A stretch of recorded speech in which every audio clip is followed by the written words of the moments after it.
Oi, pessoal, tudo bem? Conforme eu prometi, eu vou disponibilizar para vocês hoje esta aula sobre as principais diferenças entre os regimes de aproveitamento mineral, que é uma aula que faz parte de um dos módulos do meu curso, que é o módulo Formas de Ser Dono de Direitos Minerais.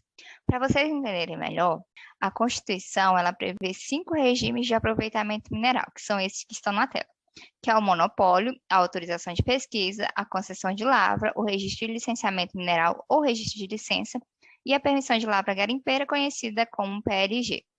Além desses 5 regimes, na verdade, existem as exceções aos esses regimes de aproveitamento mineral, que são elas o manifesto de mina, a dispensa de título minerário e o registro de extração. Vocês já devem ter ouvido falar também da guia de utilização. A guia de utilização, ela não é um regime de aproveitamento mineral. Ela é, na verdade, um caso um caso excepcional de extração mineral. Quando eu for falar no meu curso sobre os regimes específicos de cada um dos regimes, vocês vão ver que a guia de utilização ela vai estar muito vinculada à autorização de pesquisa. Então, a guia de utilização ela pode ser solicitada a partir do momento que eu tenho uma alvará de pesquisa até antes de eu obter a minha concessão de lavra. Mas não é o objetivo desta aula falar sobre guia, então eu nem coloquei ela aqui, é só para vocês terem uma noção, caso vocês tenham até já se perguntado, mas cadê a guia de utilização? Então é por isso que ela não está aqui. E no meu canal do YouTube tem um vídeo sobre o projeto técnico de guia de utilização. Então lá está bem mais completo e vocês vão entender também em quais momentos a gente pode pedir uma guia de utilização. Então, vamos seguir. O que que eu fiz aqui? Eu organizei as principais diferenças mesmo entre os regimes na forma dessa tabela, para vocês tentarem entender melhor e avaliando algumas características. No caso, quem são as pessoas que podem requerer cada um dos tipos de regime, quais são as substâncias minerais, a área máxima, a validade de cada regime, a finalidade e o órgão responsável pela outorga dos títulos decorrentes desses regimes. Então, vou começar falando do monopólio, porque ele é exclusivo do governo federal, ou seja, ele não pode ser requerido por nós, meros particulares, por nenhum particular. Então, é exclusivo do governo federal e uma outra característica dele é relativa às substâncias, que são o petróleo, o gás natural e as substâncias minerais radioativas. No caso, área máxima e validade, aqui vai depender de lei especial para cada uma dessas substâncias e de acordo com cada um dos órgãos que regulamenta. No caso do petróleo e gás natural, é a ANP, a Agência Nacional de Petróleo, enquanto das substâncias radioativas é o CINEM, a Comissão Nacional de Energia Nuclear. Então, a lavra desses recursos, ela vai depender da execução direta ou indireta do governo federal. O que seria indireta? No caso das licitações que a gente já ouviu falar, principalmente da ANP. Então, a Agência Nacional de Mineração, ela não vai regulamentar sobre o monopólio, mas o monopólio está aqui porque ele é um dos regimes que está previsto no Código de Mineração de 67. Os outros 4 regimes vão ser regulamentados pela Agência Nacional de Mineração e a concessão de lavra ela só vai ser outorgada pelo Ministério de Minas e Energia. Os demais regimes são todos outorgados pela Agência Nacional de Mineração, como vocês podem ver na última coluna. Eles têm algumas especificidades entre si, e aí eu vou entrar em detalhe em cada uma delas. A autorização de pesquisa, o objetivo, a finalidade é a pesquisa mineral, são os trabalhos de pesquisa mineral para avaliar, para o minerador avaliar se vale a pena, se tem potencial econômico para ele seguir para os trabalhos de aproveitamento econômico, para os trabalhos de fato de lavra. Então, ele não conhece muito bem uma região, não tem os estudos adequados, todos os estudos necessários, então ele precisa de um tempo para fazer todo o reconhecimento geológico, para fazer toda a pesquisa mineral necessária. Então, para esse regime, o que vai acontecer? Ele também tem um prazo de validade. Então, quando a ANM outorga um alvará de pesquisa, ele pode ter um prazo mínimo de 1 ano e um prazo máximo de 3 anos. depende do próprio titular, que quanto tempo ele requereu esse alvará de pesquisa. A regra geral é que esse prazo de vigência do alvará de pesquisa, ele é prorrogável por uma única vez. Porém, tem a exceção, ele pode ser prorrogado por mais de uma vez se o titular não conseguir, no tempo de vigência do alvará, ele não conseguiu entrar na área para fazer os trabalhos de pesquisa necessários, ou então ele não conseguiu um acordo com o superficiário para poder entrar na área. Às vezes ele está até com um processo judicial andando em paralelo, então ele pode solicitar mais de uma prorrogação para a Agência Nacional de Mineração, desde que ele explique com base nesses argumentos. Um outro argumento seria referente à licença ambiental. No caso, dependendo do trabalho de pesquisa que for realizado, vai ser necessário uma licença do órgão ambiental competente. E a gente sabe que, na prática, as licenças elas demoram muito para sair.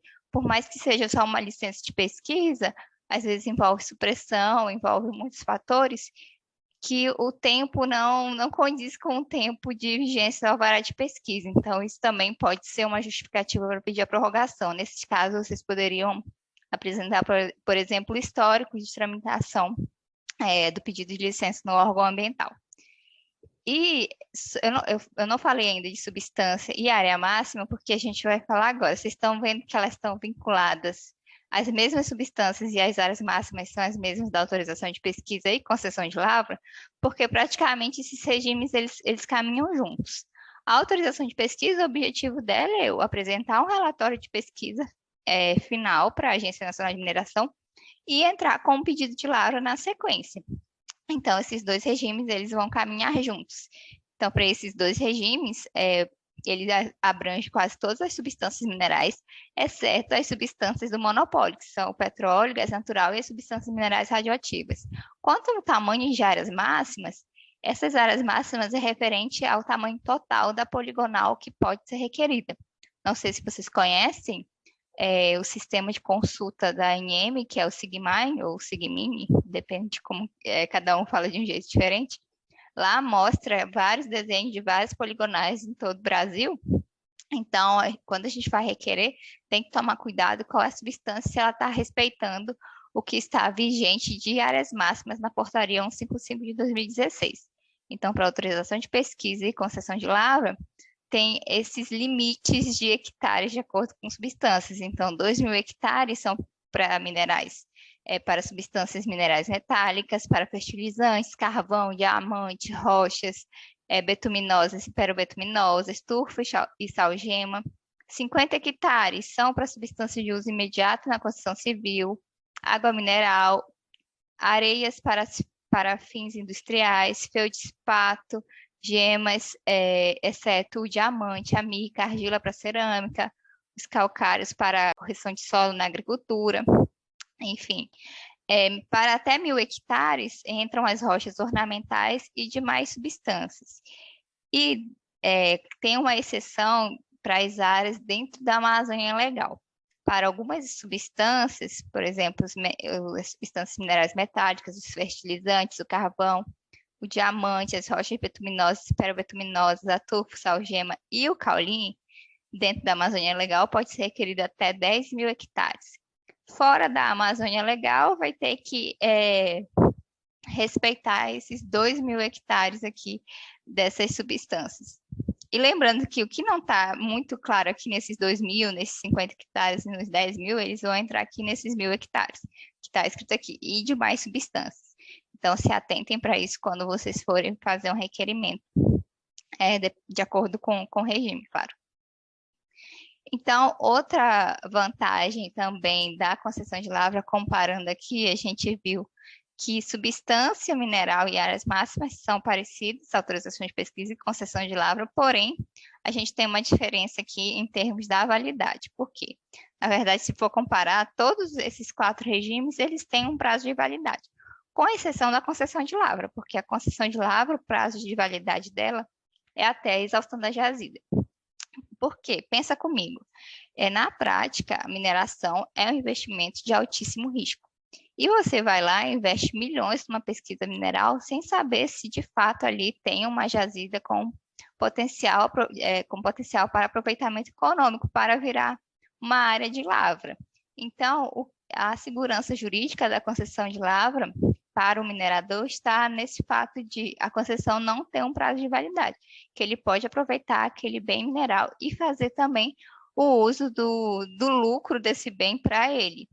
Então, essa é a garantia que ele tem de ter investido muito tempo naquela área, né? Com pesquisa e tudo mais.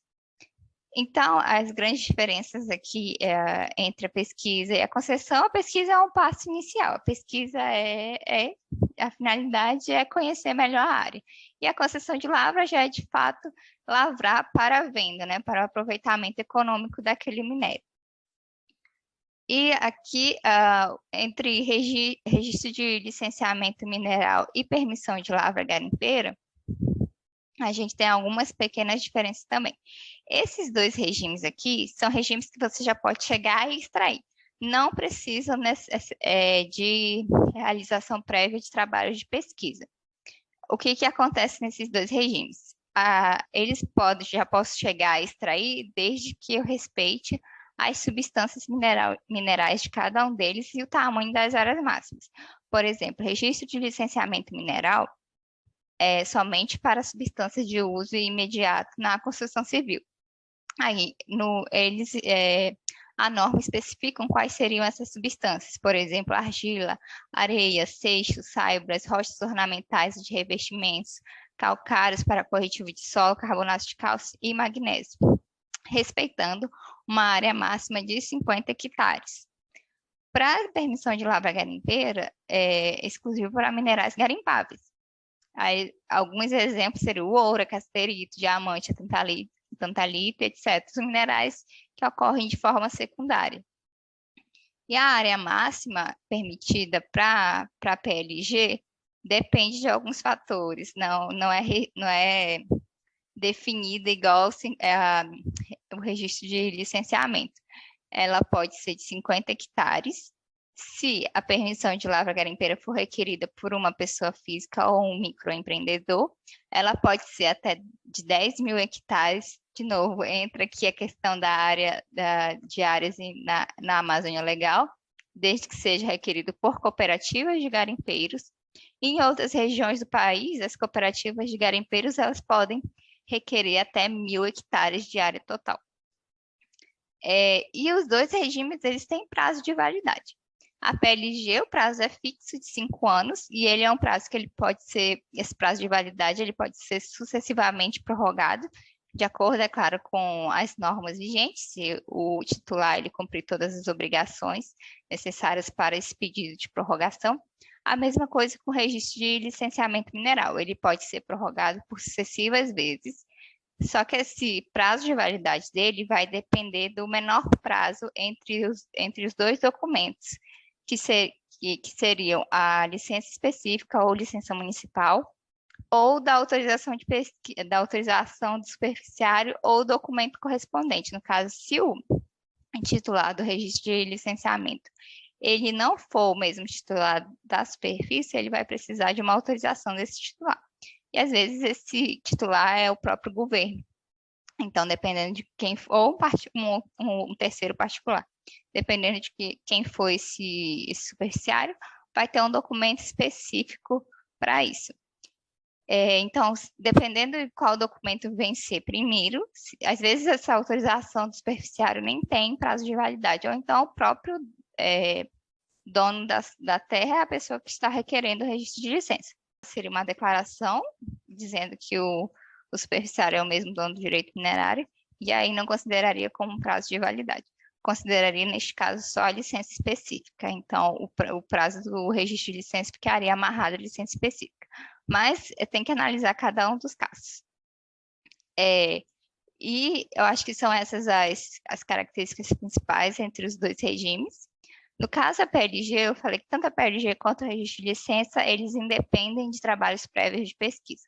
Porém, a PLG, a ANM, ela pode pedir que o titular de uma PLG, ele faça trabalhos complementares de pesquisa mineral na área.